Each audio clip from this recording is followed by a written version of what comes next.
Welcome, everyone, to the G-Note Podcast. I am your host, Jason Spicy G. Goldman, and I am a Grammy-winning record producer, arranger, and musician. I've been a music professor at USC for over 22 years, and I am most known for writing and producing music for the iconic Michael Bublé over the past 2 decades. This is a pod for musicians who want advice and strategies on navigating the music industry. If you're not a musician but a music fan, I promise, folks, there is plenty in here for you as well. On today's pod, we are talking about the difference between the highest level artist and everyone else. Let's go.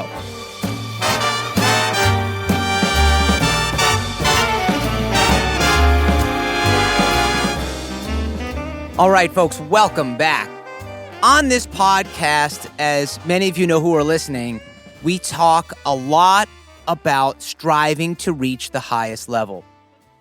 And the tricky part is that you don't know the highest level until you've worked with people up in that stratosphere. And once you do, your mind will be blown. The sky will seem limitless, music will seem to have no boundaries, and you will understand that you can search and stretch for the coolest stuff you can dream of. I want to tell you a quick story about a former student of mine now who I recently hired. This is a guy that I hired to do some drums for a song for my new group, The Fridays. If you aren't aware, I have a new group. It's called The Fridays. You can check us out on Instagram at The Fridays Make Music or the website, thefridaysmakemusic.com. And it's definitely a departure from what I normally do. You know, most of the stuff, as you know, is big band, jazz, crooner, vocal, American songbook. This is like blues rock type stuff with an incredible vocalist named Sarah Nimitz. Back to this story, though. So Sarah and I co-lead this new group, and we decided that we definitely needed live drums for this project. Now, I do a lot of live drums, obviously, for the big band stuff, but a lot of my stuff that I release on record for even the crooner stuff, I kind of do a mix between modern production and traditional production. So I don't always use live drums. But on this one, we definitely needed it. And I thought of one of my former students who is a fantastic drummer, and currently plays with a ton of different bands, and most notably the band Haim. Super popular band. They've opened for Taylor Swift on this last Eras tour. Definitely big names. And this drummer I'm talking about, his name is Ryan McDiarmid, and he studied jazz at USC. And so I knew him as he was in several of my classes. And he was in our top combo, which I conducted, called the Honors Combo. He was always a strong drummer and a super nice guy. So I knew that no matter what happened, he was going to be doing the job just professionally because I knew he was just that type of person. And we actually reconnected when I was looking for a drum teacher for my son, Brandon. And I thought of him. I was like, oh, I know he's super versatile. Maybe he would be a great fit for my kid, who's a pop rock drummer. So I texted Ryan and asked if he would be interested in playing drums on the recording. And I know he's kind of a gearhead. Like, he loves vintage, antique drum gear, and he's also an audiophile. So, like, he's also collecting lots of great recording gear as well. So this song was mine and Sarah's second song with this new The Fridays band project. And we didn't have a big budget for this one because it's all just coming out of our pocket right now. So I wasn't sure if Ryan would be down to do it because, again, he's playing with some pretty big groups at this point. And, you know, I never want to insult anyone at all. So I texted him, and long story short, Ryan agreed to do the recording. He has a practice space where he has all of his stuff set up, all his drums, and it's basically like a mini studio for drums, which is what a lot of drummers are doing nowadays, because one of the reasons you need to be in a big studio is for the drums, which needs a considerable amount of room.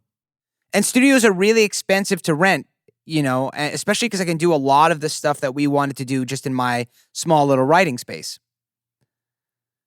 So with live drums, you actually do need a decent sized space, or you need to know how to use your gear really well. And typically, drums uses a minimum of like 6 to 8 microphones to record.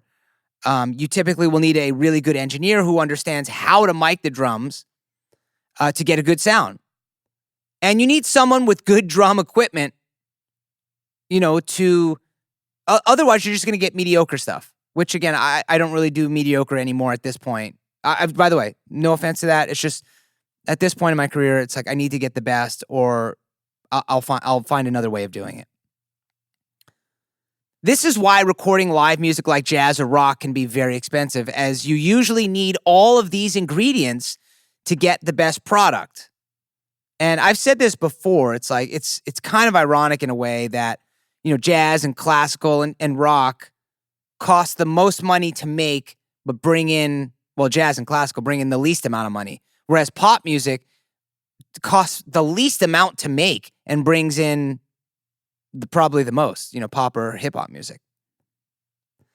So anyways, I send Ryan, he agrees, and I send him the instrumental with the reference drums that I put on there, and as well. So there's individual stems, that's what they call them, the individual tracks, so that he can separate out specific things. So a stem is like, oh, here is the vocal stem, one audio track that has a vocal on it. Here is the horns. All the horns are on one track. This way, when he puts it into the computer, he can mute the things that he wants to mute or lower them and mix it the way that he wants to so that he can record it and get the sound that he needs to record the best version that he can. And just for clarity, when I'm talking about refs, that's a reference. So I actually put in sample drums, like I have an idea as to what the groove is that I want, and I send it to the drummer and, in this case, Ryan, and they will usually come up with something that's similar to that and usually a lot better. So after Ryan receives the stems, he first asks, when I will be around, as he wants to send me little demos of what he's playing to make sure sonically it's right and to make sure the part he's playing is what I'm looking for. Folks, already a super pro move. The fact that he's willing to just send me these little demos so that I can make sure that we're headed in the right direction before he goes and does anything is already like, okay, super organized, wants to make sure that I'm going to get what I'm looking for. That's the type of people we're talking about. And I also, by the way, besides my own reference drums, I had sent him also a couple of just references of recordings that I liked. And I think for this one, I think I sent him like the Black Crows, as a reference sonically for what I was looking for. So he sends me 2 to 3 different options for what he thinks would be great for the song. Now, keep in mind, this is a rock type song, so there's no written parts, which is like typical for like jazz music. So normally like I'll write out a part for people and then they'll read the part and it's pretty self-explanatory as to what I want. But I'm relying on him to really take the reference tracks and create something that is better and more appropriate than what I wrote. And he's going to know better. I mean, again, if you're getting the right musicians at the high level, they're going to know what you're looking for. So after agreeing on the sonics, like the way it sounds, he finished up recording and he seems really excited about it. And he sends me 3 takes with each of them having a different flavor. Then he sent a take with a cool retro effect, making the drums sound like highly saturated. Saturated is like adding distortion. You get like a crunchy sound a lot of times. You can make it heavy or you can make it a little bit. A lot of times it's like glue to make it sound like old tape sounds. Then finally he sends me a folder with 6 or 7 auxiliary percussion instruments. For those that don't know, auxiliary percussion are usually like things like tambourines, shakers, extra toms, bells, congas, bongos, whatever. Those are auxiliary percussion. My point with this story, folks, is that Ryan went way above and beyond. He genuinely wanted to make this recording sound as best as he could. I didn't ask him to send me all of that. While most musicians do want the best for the recording, many think about how much they're being paid and thus will only put in the time they feel they should in relation to the amount of money being paid. But not Ryan. He sent me so much great material at such a high level, and I was completely impressed. I wasn't impressed by the level because I knew it was going to be high to begin with, but I was impressed with the overall package and care that he put into this. And this is part of being and working with people at the highest level. I didn't just get a great high quality recording. I got 3 options to choose from, which I can mix and match. I got a drum track with effects on it that I didn't even have that gear to do it. He just did it because he thought it could be really cool for the recording. And then he sends me 6 or 7 other parts that I can add to make the song better.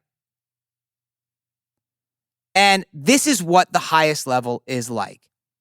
Most at this level want it to be the absolute best, as they will be represented in the recording and want to keep working. But more because that is what they strive for, the highest level on every project.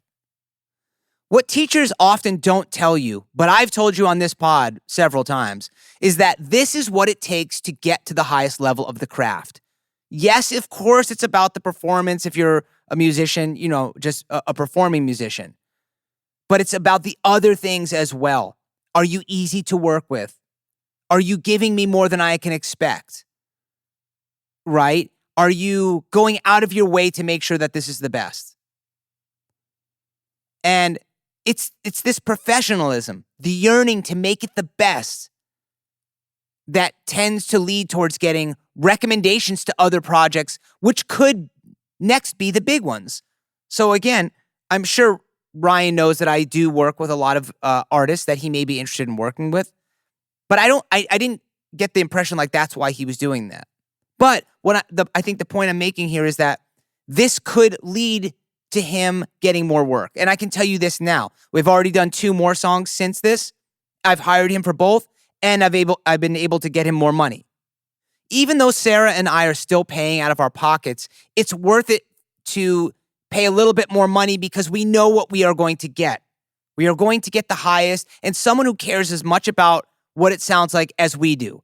And this is what it is like to work with the highest level musician and artist. And if you can afford one, reach out to one and ask. And if you can't afford one, ask anyways, because they may want to just do the project. It happens, right? Again, musicians aren't usually in a bubble.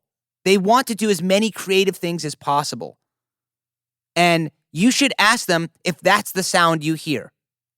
Because as I mentioned before, once you get the taste of working with the highest level musician, the sky will be the limit and it will open up your mind and what you are thinking in terms of, man, I can create anything. And your artistry can be taken to the next level and hopefully get you closer to that highest level.